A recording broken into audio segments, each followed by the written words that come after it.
बिस्मिल्लाहिर्रहमानिर्रहीम। अस्सलाम वालेकुम रहमतुल्लाहि व बरकातुहू। उम्मीद करती हूँ आप सब खैरियत से होंगे और ईमान की बेहतरीन हालत में होंगे।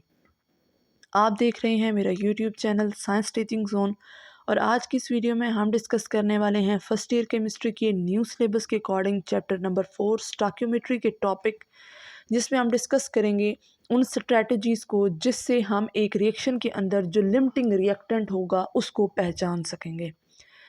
अब अगर हमने किसी भी रिएक्शन के अंदर लिमिटिंग रिएक्टेंट को आइडेंटिफाई करना हो, हम कुछ स्टेप्स को फॉलो करते हैं। जो हमारे पास स्टेप नंबर 1 है वो ये है कि हमारे पास जो भी एक रिएक्शन होता है उसके अंदर हमने जितने रिएक्टेंट की अमाउंट होती है उसकी हमने नंबर ऑफ़ मोल्स सबसे पहले फाइंड आउट करने होते हैं। देन सेकंड स्टेप हमारे पास आता है कि अब हमने जो बैलेंस केमिकल इक्वेशन होती है उसमें प्रोडक्ट के नंबर ऑफ़ मोल्स को फाइंड करना होता है। देन थर्ड पे हम क्या करते हैं, आइडेंटिफाई करते हैं उस रिएक्टेंट को जो कि least amount of product produce करता है। उस रिएक्टेंट को हम क्या कहेंगे, लिमिटिंग रिएक्टेंट, और जो दूसरा होगा उसको हम क्या कहेंगे, एक्सेस रिएक्टेंट।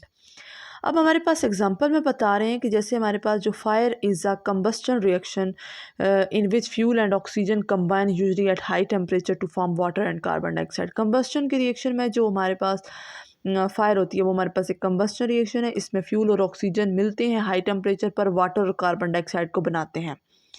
कहते हैं जब एक दफ़ा आग लग जाती है तो ये बाद में कॉन्टीन्यूसली चलती रहती है, सेल्फ स्पॉटिंग हो जाती है।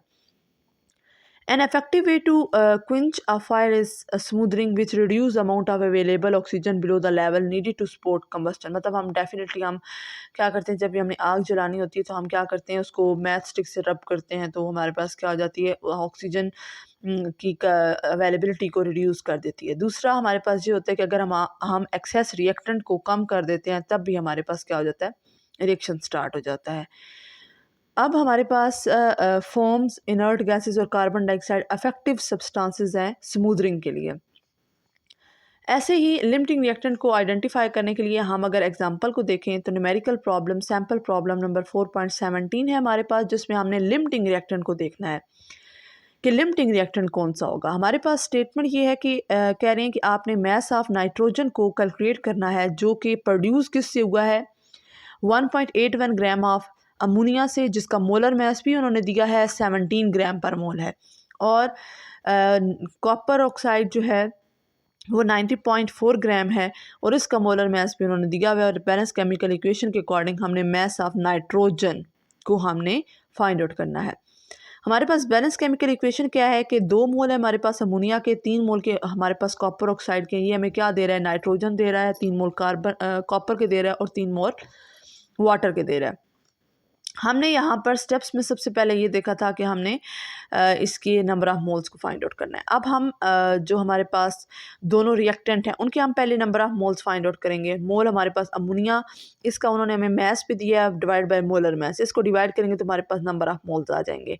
कॉपर के लिए भी सेम यही होगा, उसका मैस डिवाइडेड बाय उसका मोलर मैस, तो हमारे पास 1.14 मोल इसका जवाब आ जाएगा। इसको मैं आपको एक दफ़ा कैलकुलेटर पे करके बता देती हूँ कि 1.81 डिवाइडेड बाय 17, ये हमारे पास सॉरी मैंने मल्टीप्लाई लिख दी है, 18.1 डिवाइडेड बाय 17, तो ये हमारे पास क्या आ गया है 1.06, तो ये 1.06 ही है। अब हम कॉपर का इसी तरीके से देख लेते हैं, ये है 90.4 डिवाइडेड बाय 79.5, ये हमारे पास क्या आ गया है जी 1.13, यहाँ पे आगे 7 है, 7 राउंड ऑफ होगा, इधर 3 क्या हो जाएगा 4 हो जाएगा, जो कि हमारे पास 1.14 मोल लिखा हुआ है। सेकंड हमारे पास यहाँ पर देखें, हमने बैलेंस केमिकल इक्वेशन की मदद से नंबर ऑफ प्रोडक्ट्स को फाइंड आउट करना है। हमारे पास प्रोडक्ट्स क्या हैं जी, कॉपर, हमने इसको इस पे करना है। हम क्या कर लेंगे, पहले कॉपर ऑक्साइड रेशो है नाइट्रोजन, नाइट्रोजन का यहाँ पे आपको कितने मोल नज़र आ रहे हैं 1, कॉपर ऑक्साइड के साथ कितने मोल नज़र आ रहे हैं 3, वो हम एज इट इज़ लिखेंगे। अब इसके जो नंबर ऑफ मोल्स हैं कॉपर ऑक्साइड के 1.14, उसको लिखेंगे इज इक्वल टू, ये 1 है हमारा, ये रूल होता है कि इसके लिए जो यहाँ पर ये जो भी डिजिट लिखा हुआ होता है वो इधर आके 1 बाय हो जाता है। जैसे ये 1/3 हो गया और जो यहाँ पर होता है वो मल्टीप्लाई होता है, जैसे यहाँ पर 1.14 लिखा हुआ है। हम इसको क्या कर लेते हैं, ये जब 1.14 1 के साथ मल्टीप्लाई होगा तो वो तो 1.14 ही बन जाएगा। तो अब हम सिंपली क्या कर लेते हैं, 1.14 डिवाइडेड बाय 3। ये हमारे पास क्या आ गया, 0.38 मोल। ये हमारे पास आ गया 0.38 मोल। अब हमने इस वाले को कंपेयर करना है नाइट्रोजन के साथ। तो ये 2 मोल है, ये 1 मोल है। अब हम यहाँ पे इसको ऐसे लिख लेते हैं, 2 मोल रेशो 1।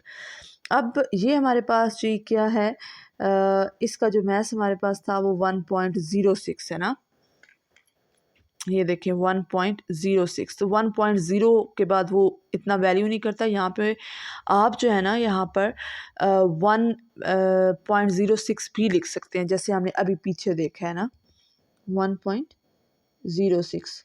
और यहाँ पे ये 1 और ये जो इधर जगह चीज़ है वो यहाँ पे आके नीचे डिवाइड हो जाएगी, 1/2 हो जाएगी।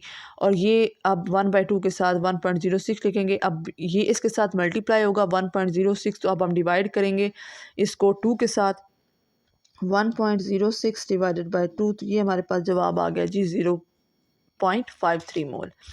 हमने फाइंड आउट तो मैस ऑफ नाइट्रोजन करना है, लेकिन उसके लिए हमें ये रिक्वायर्ड था जो हमने पहले निकाला है। अब देखिए कहते हैं कॉपर ऑक्साइड जो है इज़ द लिमिटिंग रिएक्टेंट। ये क्या था, कॉपर ऑक्साइड हमारे पास लिमिटिंग रिएक्टेंट था, ये पहले ही ख़त्म हो चुका है। और number of moles of nitrogen produce जो हुए हैं इससे, ये 0.38 हुए हैं जी, 0.38। ये 0.53 है, तो छोटा वो है ना, तो वो पहले ख़त्म हो गया है। इसलिए हम अब mass of nitrogen find out करने के लिए इसका number of moles divided by molar mass, number of moles हमने निकाले हैं 0.38 जो हमारे पास कम था। और इसी का मोलर मैस हमारे पास क्या था जी, 17 था। और इसको हम मल्टीप्लाई करेंगे तो हमारे पास ये आंसर आ जाएगा 9। 0.38 मल्टीप्लाई बाय 17। गलत किया।